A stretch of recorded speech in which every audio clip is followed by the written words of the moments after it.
Okay,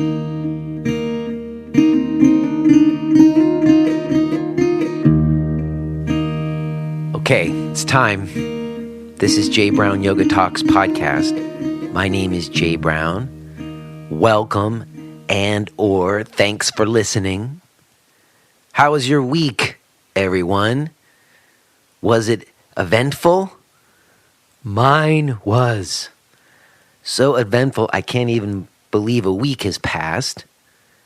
I am coming to you in this moment from Chapel Hill, North Carolina. I am here this weekend doing a bit of teaching. Let me give a shout out to Tracy and Phil and all the very fine people at Triangle Yoga. We had a good workshop last night. We've got some more today.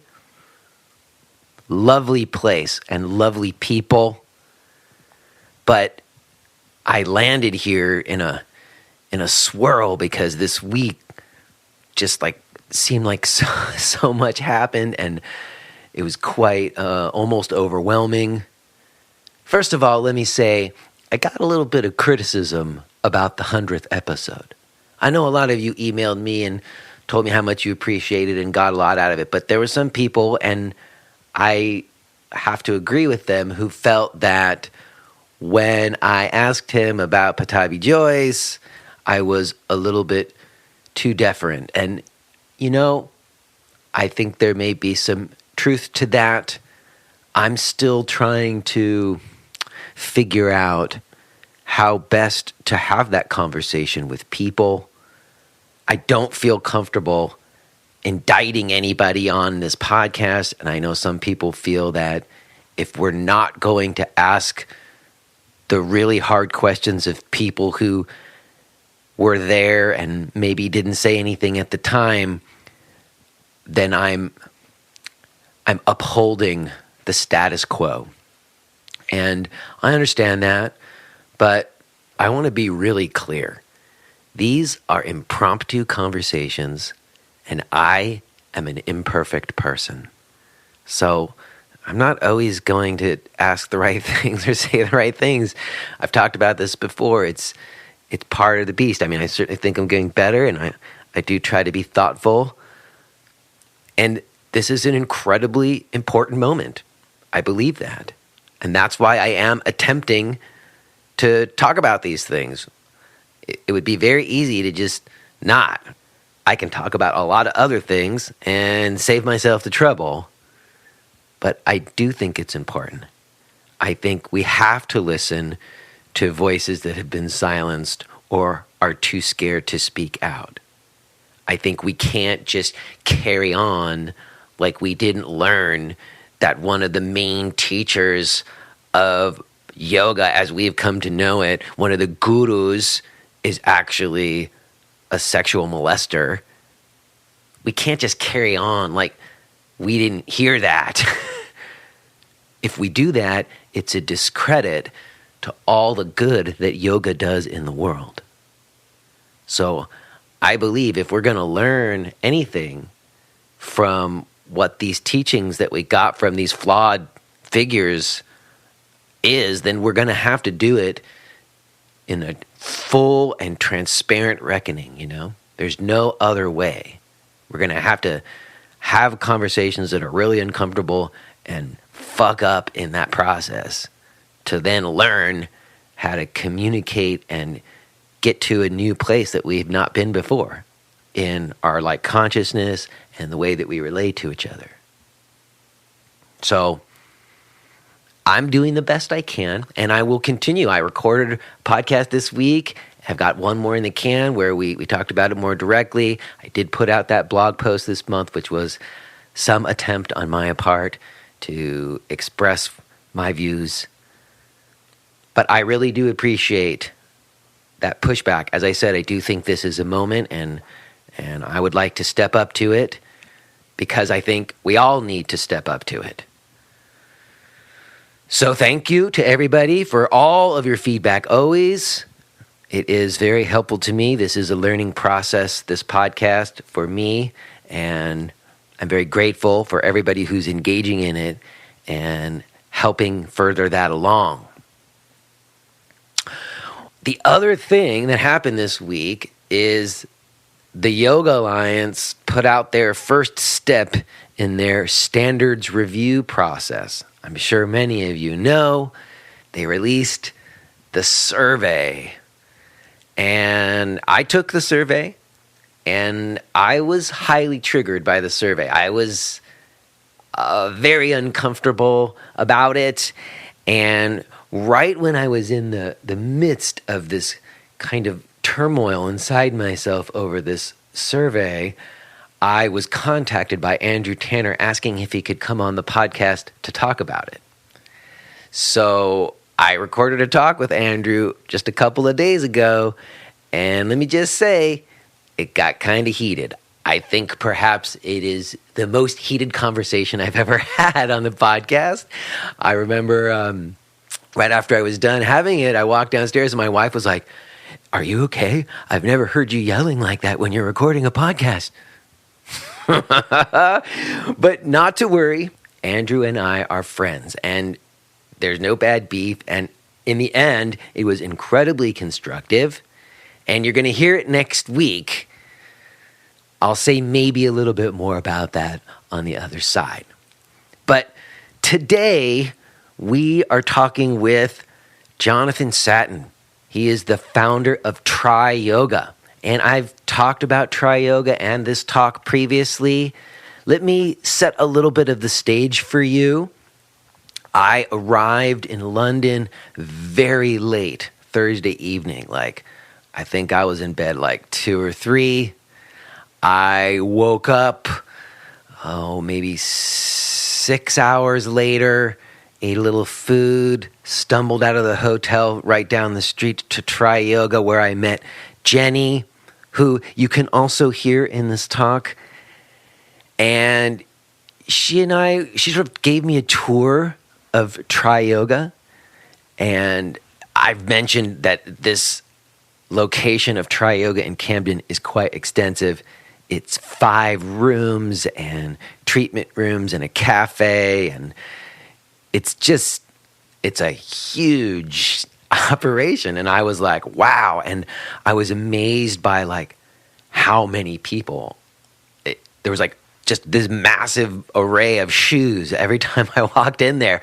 But it was pretty impressive, and I was like, wow. And then right after this tour of this extensive center, we went down the street to the Triyoga offices, which is pretty big. I can't remember exactly how many people, but let's just say that there was a lot of people in there.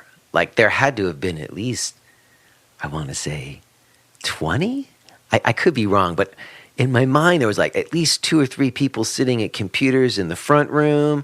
There was another 4 people in the back doing stuff. There was just all these people. And I walked into a lot of yoga center offices, right? Quote unquote. And they're usually these little back rooms with, boxes piled up or whatever, So to walk into what was a huge operation was wow. And then I got shown into a conference room, and I met Jonathan. And, I have to say, for me, the really incredible thing about the whole experience of going to Triyoga was how it made me have to change my idea about scale, maybe. I wrote that blog post, and I mentioned it in the talk about the future of yoga is small. I was kind of making the case that we shouldn't have these giant operations or something. Not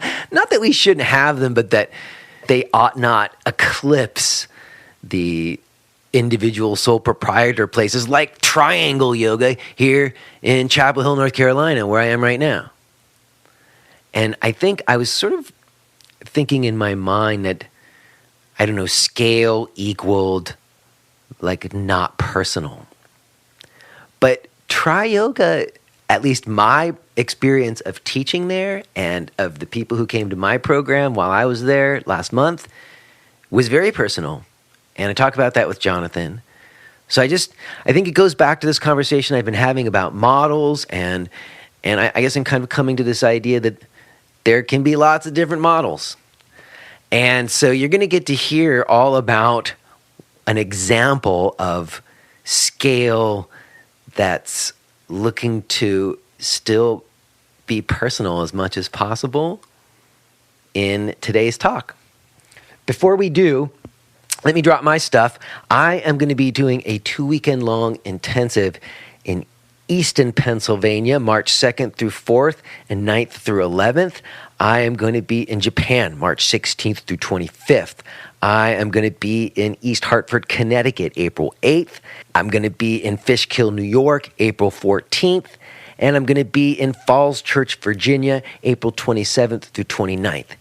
You can find out about those events and more. You can read my blog or listen to the archives of this podcast, including that 100th episode I've been talking about. You can also find all of my online yoga video offerings, including my live stream subscription. All of that can be found at jbrownyoga.com. You might also show us some support. Go to a blog or podcast page and make a direct donation. I can't tell you how helpful that is. Or you could go to Apple Podcasts and iTunes and write a review and give us some stars. That is also a very nice gesture to make. We are so very grateful to you for doing those things.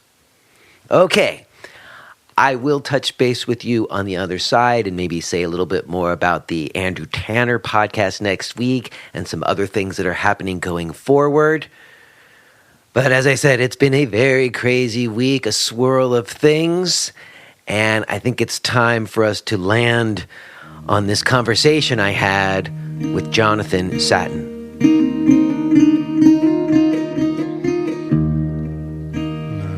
God, what do you like? No, I'm totally full. That was excellent food. Very good food. And cool, here we are. We're going. Okay. And these are the head offices of triyoga, right? Yeah. And I'll introduce this conversation for you because you're looking at me and thinking like, oh my God, what are we going to talk about? But I want to set a little groundwork for our conversation because I just had a tour of your facilities here in Camden. Right. And I have to say, I've seen like a lot of yoga centers in my time, but I don't think I've seen something like triyoga. It's a very extensive operation. There was 5 rooms at the flagship location here in Camden. There was treatment rooms. It felt very warm though, lots of wood, and I felt like I didn't feel like I was in a spa necessarily so much, even though it had amenities. And I was thinking to myself, and I asked Jenny, and I said, are all the locations this extensive? And she said, no, not their locations aren't this extensive. But when I probed more, she was like, oh, but they all have like 3 studios. So there's still, to me, 3 studios. I've got this like single room sole proprietor yoga center as we were discussing for 10 years. So when I think about, I actually know what it takes to operationally do that. And when I think about that, okay, so you've got that location with 5 rooms. You've got 4 other locations, each of them with 3 rooms. I was talking to Jenny, something just under like 200 teachers or something like that. How many teachers? You have 400. Including covers. Including covers. Yeah, don't worry. You can hand it to her if you need to, but we also have the room mic on. And I'm thinking of this, and I'm thinking like, to build something like that operationally requires a skill set that few people I know have, or at least like when it comes to yoga teachers. And like I'm sure there's many people in the world who have those skills, but yoga teachers don't usually have that kind of operational skill, at least not the ones that I know. And then I'm also just sort of thinking about this blog post I wrote like last month. It was all about keeping yoga small. And what I was thinking when I was walking over here with Jenny is that maybe it's not about size, because there does seem to me to be like this effort to have kind of a depth of content, and it doesn't feel like yoga works, frankly, to me when I'm walking through triyoga. So I'm kind of interested to know how something like triyoga gets built. And you're the guy who built it. With my very own hands, yeah. So So that was a long-winded introduction to get to how does it happen that you come to have triyoga? Like, where do you think it began for you? Like, what led to triyoga? I would say everything led. It's not like one thing tipped me into it. And it's one of those things when you look back, you realize everything was guiding you in to get to this place. So I may have not realized it at the time. So, we were talking before about we were both quasi-musicians, and then we did this and that, and then I became a lawyer, and then everyone turns off this podcast, but it's a joke. But and then, I stopped practicing law, and then I was involved in a couple of companies, in startups. And I'd been practicing yoga off and on since 85. And I'd been practicing meditation for quite a long time before then. So all these things combine, and then somehow or other you get steered into this place where you're going, oh, that's what I should do. But it wasn't, I'd never had that sort of thing from the age of 7. Oh, I must open a yoga center. It wasn't like that. When you worked, so you were a lawyer, what kind of law did you do? I would say probably general commercial law. So I acted for lots of different people who had different sort of businesses. So I probably started as a GP, a general practitioner, and then I probably became more specialized as I carried on. I did some music law, I did commercial law, commercial property, and I sort of ended up acting for people who had different interests. Because I think the way the law was changing was if you went to a practice to get advice, you'd have to see this one for that, another person for this, and then no one had a view of what you were actually doing, like a holistic view of what your business was. So I tended to act for people, like small and big, but do their work for them. See, that's what I was looking for, because being able to see a business in a holistic way, like a big picture of a business, is what I think I observed at Triyoga today. Like, so that started when you were working for businesses as a lawyer initially. You had to be able to see how their businesses ran, what they were worth. I'd like to say that's all true. I'm not sure it's totally true. I don't think I was that astute. I think it was just... you just watch things, and one of the things I learned when I was quite young, a friend of the family came over to the house when I was about 20 or 21. I was at law school, I think, and he said that one of the things he hated about lawyers, and there were a long list, was that they never gave him an opinion. They would give him a sort of general, this is what the law means, and say, well, now you have to decide what to do. And he wanted to go to a lawyer who would actually give him an opinion and say, this is what I think you should do.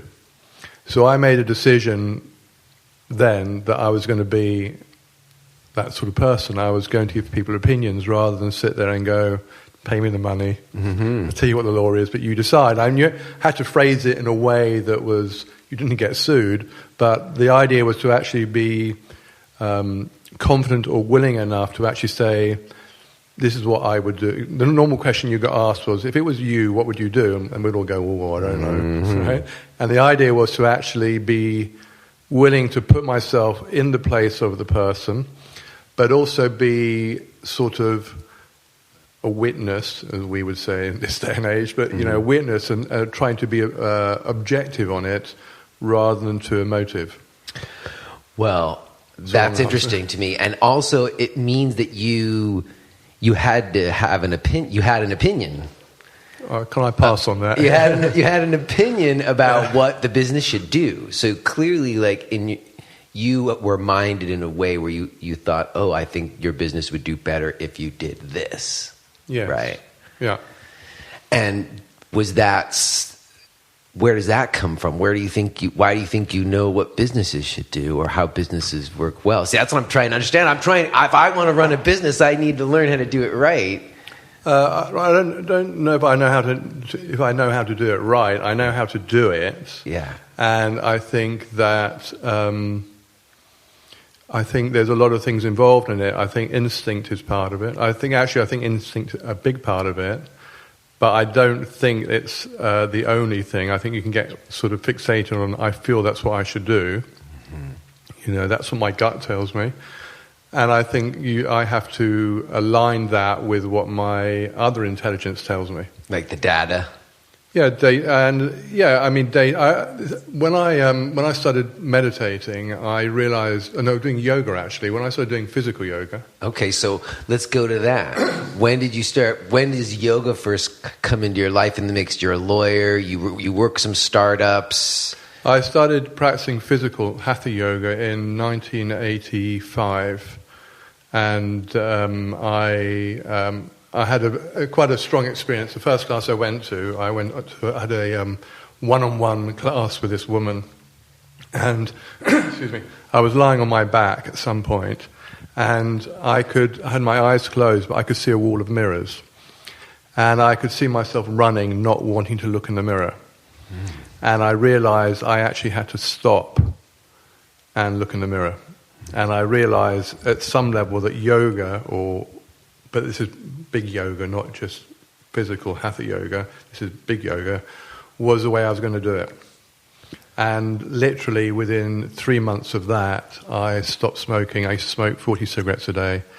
I used to drink 14 mugs of coffee a day. I used to do lots of other things, and literally within 3 months, they'd all stopped. Wow. It wasn't life-changing at all, but Well, but it's... I've heard that and experienced that myself, where something about like that first experience of yoga, it just is really clear. Like, oh, this is going to be the way. This is a vehicle for me, I think. Well, and you had a vision. I mean, the visual element of the mirrors is particularly intriguing. Like, you actually had like a clear... I've seen things in colors in Shavasana or whatever, but you had this clear image of running through mirrors, which I find very interesting. The picture was to stop. Yeah, because what I saw, I was running, and I had to stop and look in the mirror and face who I really am. And the point I was going to make was that what started to happen was that when I was looking at legal documents, I started to have instincts about where the crappy clause was, because normally they were hidden around page 32 of a 64-page document. That's right. Everybody gets too tired to read that they get deep. fed up and they go, okay, let's look at the end. And this is true. I started to get an instinct about what to look for. It didn't stop me. It didn't stop looking at the document, but I had a general feeling about where it was going wrong. Mm-hmm. Very interesting. All right, so you have this experience with yoga, which is, I think, those kind of experiences and what happened subsequently proved that to be true. So do you start practicing regularly with the same person? Or you said it was a private teacher, which I find particularly interesting, because whenever I start a teacher training, I'm going to do it this weekend when I teach here at Triyoga. I'm going to ask everybody, how many of you have had private yoga teachers in your life? And very few will raise their hands. Well, this was last century. It was also last 85, century, right? Last century. Yeah, and, so there wasn't classes. That's what I'm saying. There weren't. Well, there were two centres. There was the Iyengar Institute in Maida Vale in London and the Shivananda Centre. Right. And so I went to the Iyengar Institute and had an entertaining experience there. And didn't suit you, huh? It was. I got kicked out of a class for laughing. Oh no! So, well, but I liked you were the practice. A troublemaker. Huh? I liked the practice, and then I went to Shivananda, and it was okay to. Shivananda was fine. In fact, the only thing was, this is 1985 or 86. They made us chant, and I wasn't up for that. I mean, a year later, I'm in an ashram in India, but that's another matter. But initially, you were on board. I felt very uncomfortable with it, and I found a teacher called John Sturck, who he was originally a Iyengar teacher, and I had a one-on-one with him once a week in a room above a restaurant in London, and he was a very intense teacher. I mean, it was a brilliant. I mean, I was very, very happy and grateful because he gave me a very good sense of alignment and so on. And I had a one-on-one with him probably every week for I don't know how long, maybe a year. And then he taught small classes in my house. And there would be 5 or 6 of us, and he would come every week and teach us a class. Right. And then we used to go to the Indian restaurant round the corner as part of our yoga experience for dinner afterwards. But that's what we... And there was really, apart from Iyengar and Shivananda, there was nowhere else to go. See, so even in the beginning, you were facilitating yoga classes in your living room. I didn't quite see it that way. You had a yoga center from the very beginning. Yeah, maybe I should have stayed with that. But. Well, we can get to that. But, all right, so it starts... But that to me is very interesting. Again, that's a very different entrance into yoga than most people have these days, because we have this conventional group yoga class context. But all right, so you have this year there doing Iyengar. You stop smoking. Some life stuff happens for you, but you're still a lawyer. You're still finding where the dark clauses are, or whatever. And so when do you start to feel like you want to merge those worlds or something? Or when do you feel like you want to take what your skill set are and make it more about a yoga focused thing? It's a long... There's a long time between those lessons there and when that happens. So what happens? Give me a little bit about what happens in between. Well, so in 1985 or 86, I also met my meditation teacher. So I had that sort of physical yoga path going on, and then I had for me a bigger picture of yoga, which was about meditation, chanting, self-inquiry, service. So when do you stop being turned off by chanting? When do you remember? Because I had an experience too. When I first heard chanting, I was totally turned off also. I was like, oh, is this a cult? But I then ultimately, I kind of remember one day I kind of gave in a little and I had an experience with it. And then I've been doing it ever since. Well, very similar. I remember one day we were chanting this ashram, and I suddenly thought all my friends, God, if they saw me now, what would they be thinking? And but mine was I didn't have a one thing with chanting that suddenly got me to do it or didn't do it. I think it was the whole thing of... So I went to an ashram in India, and suddenly I was doing seva service there, and I had so many life-changing experiences there. I mean, just extraordinary experiences that... and then I eventually got to a point of realizing... Because I first went because my girlfriend was going. I went because she was going. And fair enough. That's why I went. And I didn't really... The idea of having a teach and all that stuff was not on my list of things to do, right? And I'd never even contemplated the idea of having a master or a guru or anything like that. And so I went and I did these things, and I sort of quite enjoyed it. And I realized one day that I either do it for myself or I don't bother. It was a very clear message to me. Either do it for yourself or don't bother. And at that point I thought, well... And I the next day, we were talking about chanting, we're in this open field by the side of this ashram, and there's a hill behind it. And I remember looking up, we were chanting, and I looked up and I thought, this is why you're here. Mm. This is why you're here. So then, I mean, still stuff comes up when I chant. It's not like, oh, I'm happy all the time. Things come up, but it's part of my practice now, or has been since then, to actually do that. I was like, I'm thinking of the mirrors, like, oh, okay. So that's beautiful. So the yoga got through. Yeah. And the guru thing didn't pose the initial obstacle, but ultimately didn't keep you from the gold, I think it is what keeps me on the road. I think having a living teacher is really, personally, I think it's really important. So I think that's what keeps me totally in the right direction most of the time.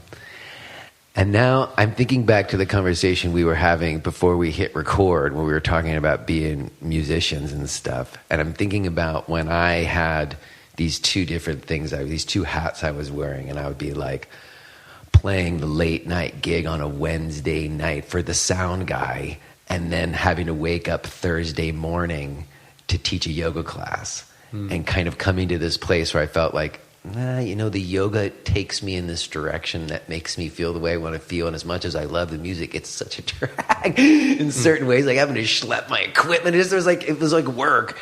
And then at a certain point, I just like, okay, yoga is going to be my direction. So when does that, like, you've got this, you're a lawyer and you probably make a decent living like that, and then you have this yoga thing that happens to you. When do those things come together? When do you? I mean, I was one of those people. I never wanted. It wasn't my ambition to be a lawyer, but being Jewish, my dad wanted one of his 3 boys to be a professional. So, and I was originally going to be a doctor, for what it's worth. And then, my deal was, because my 2 older brothers weren't going to do it, so I had to do something, and I became a lawyer.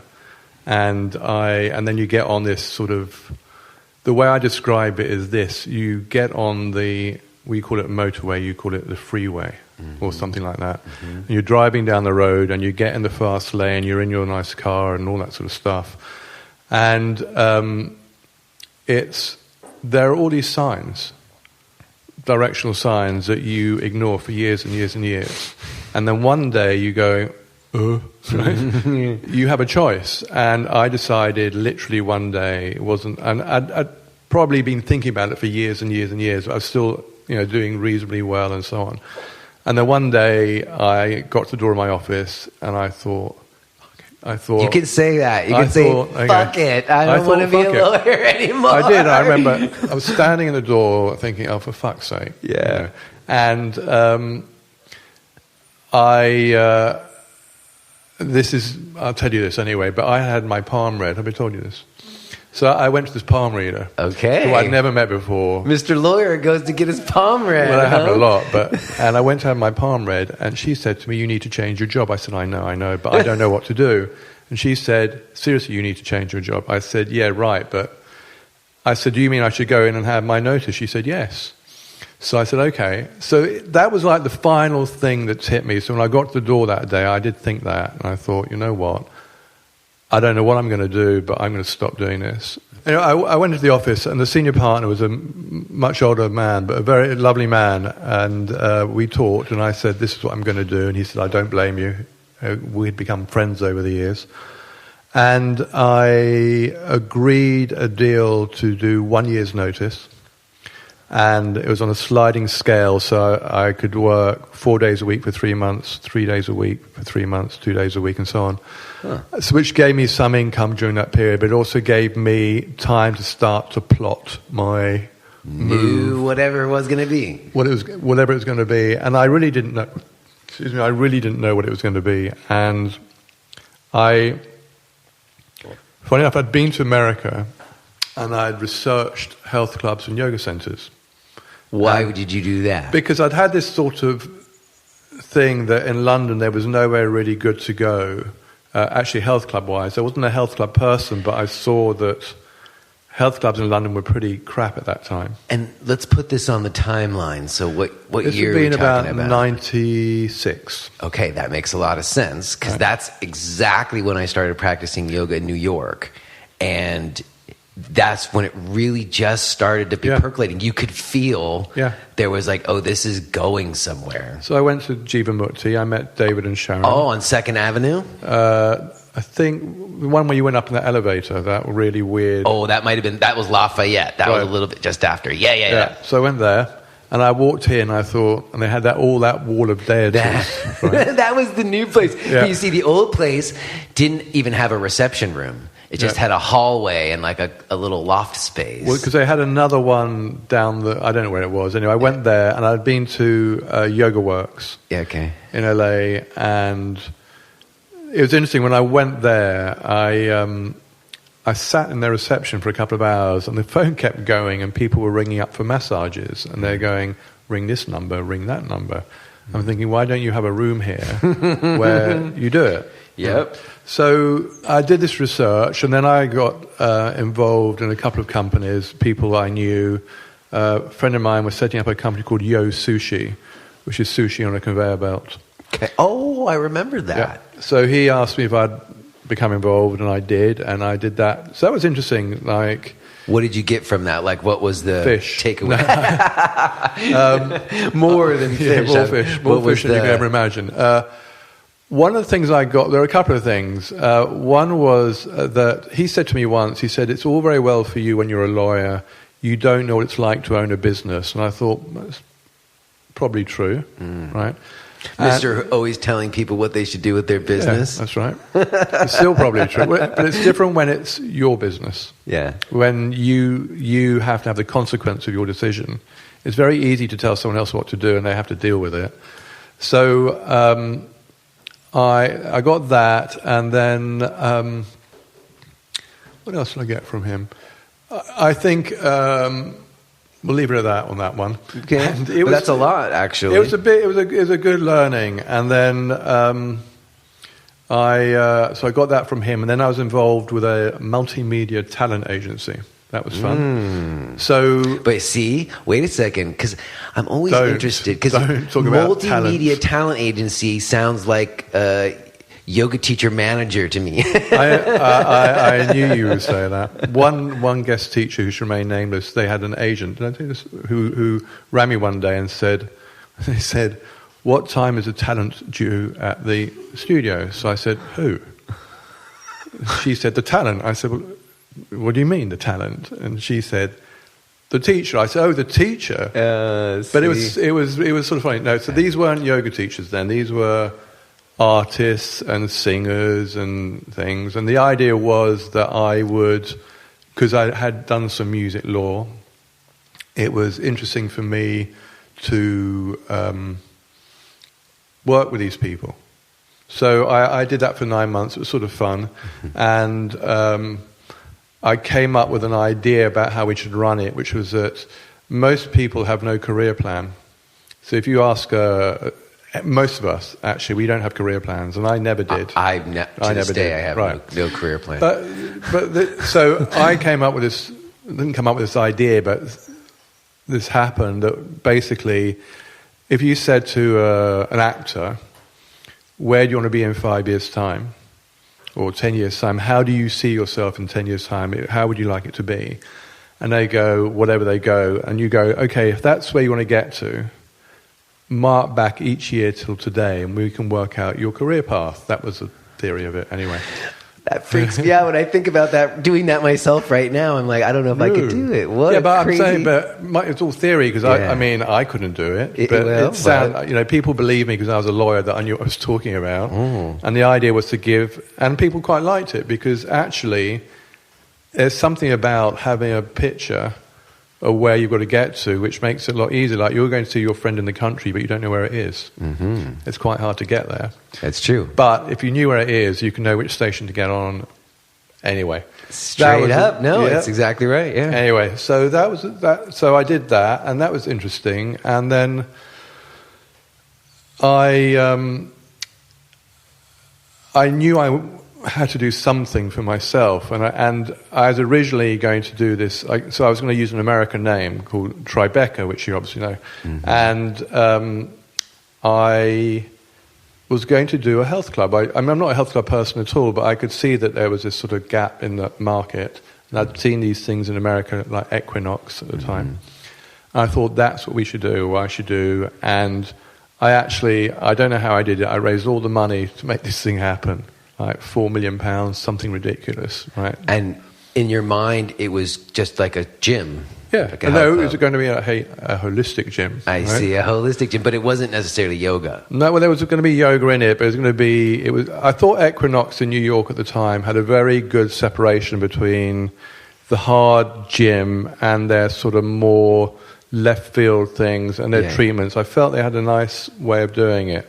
Uh-huh. Okay, and I thought, well, that's quite interesting. And in England, it wasn't very good at the time. And then.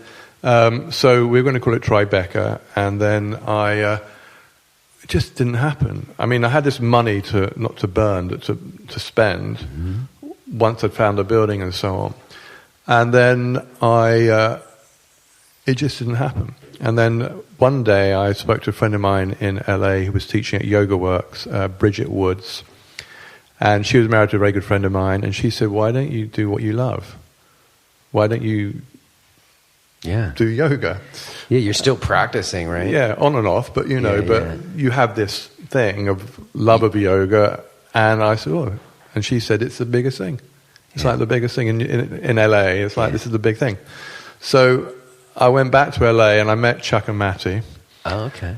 And I had this idea. I said, "Look, can I get a license to use your name in London?" Right? You were going to piggyback a little. Yeah, well, I just thought it's such a great name. Yeah. Because I checked if they'd registered it, and they had. So I thought I'd better ask them then. So I said to them, and I said, "Look, we'd pay you, and you can do the teacher training for us." Anyway, we went out for dinner. We got on very well, and I remember Chuck saying to me, "How much are you spending on the building?" I said, "Oh, we're spending this amount." He said, "That's ridiculous." I said, he was a carpenter. So I said, "Well, I can't do that work, right? I have to get other people to do it. I can do the legal work, but I can't do that stuff." Anyway, they were going to do it, and they changed their mind, and away you go, and it was fine. And then I came back, and so I had to come up with a name. This is a slightly embarrassing story. So I'm very poor I'd only learned to use a PC after I left being in law. Right? I'd never used one before. And I had TRIBECA on my computer. And when I changed it to yoga, I changed the BECA to YOGA as a working title. That was it. And I thought we're bound to change the name at some point because that's not a very good name. It's got the double entendre. I know. There's nothing wrong with that. Everyone makes it mean all these things. I go, okay, whatever. But it was it was supposed to be Tribeca, and it became Triyoga. Yeah. That's then it was stuck. Just like, I thought we're bound to change it. And then we had this marketing guy who I knew. He said, "Oh, yes, it's very good. It means all these things." I go, okay. Yeah. And it was just one of those things, it was just, it sounds terrible, it was meant to happen, right? We had lots of obstacles on the way, but once I knew what I wanted to do, it wasn't going to stop. Yeah. And I'm just looking at that logo now. Yeah. I'm thinking that's what happened. Once I got on board with what I was meant to be doing, it was like getting on surfing. I'd never surfed, but I can imagine what it's like. But it's that feeling now, I get it really clearly, that's what I was meant to do. And I think your timing is exactly right. Like, you caught the wave. Yeah. There was the big wave of yoga coming into the mainstream. Yeah. And when you were talking with Chuck and Marty in Venice about Yoga Works, they weren't publicly, no. You know what I mean? They weren't expanding and acquisitioning like they do now. You know what I mean? It was a completely different thing.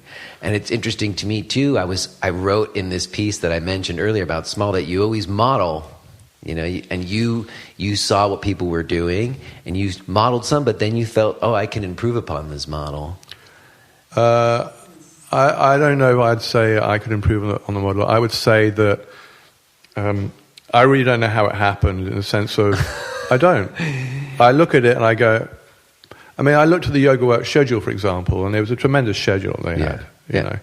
And she said 220 classes a week or something here in Camden. No, it's 150. It's not 200.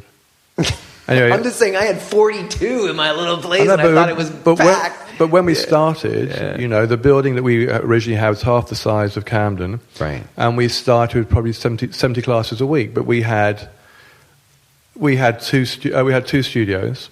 Mm-hmm. Okay. And so we started with 60, 70 classes a week.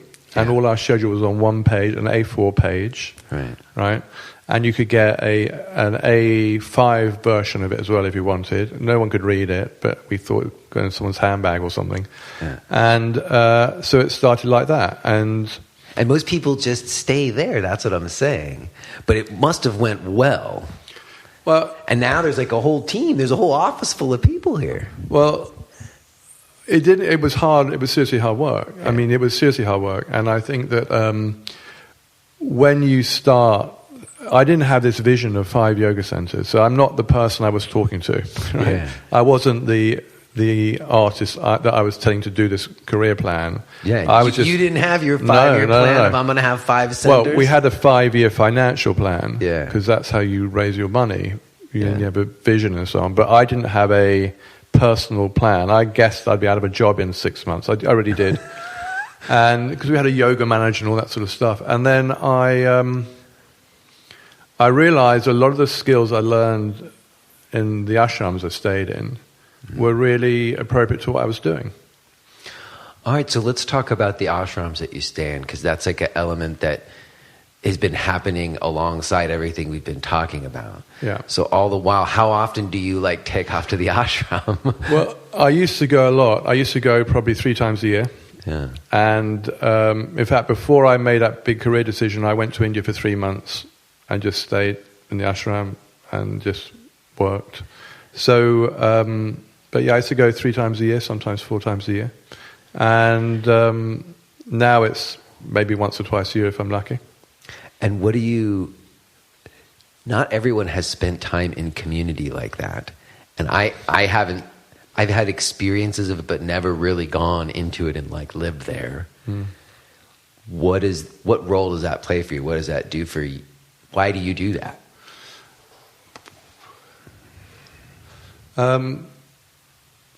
Well, it's a place, there's a wonderful quote on the wall of the ashram in India. I think it goes something like this. Welcome to the ashram. The ashram is the place where fatigue is destroyed, not the fatigue of everyday life, but the fatigue of being separated from your own true self. If you are hearing this message, then you're listening to the free version of J. Brown Yoga Talks. To hear the rest of our conversation, please subscribe to Podcast Premium at jbrownyoga.com/premium.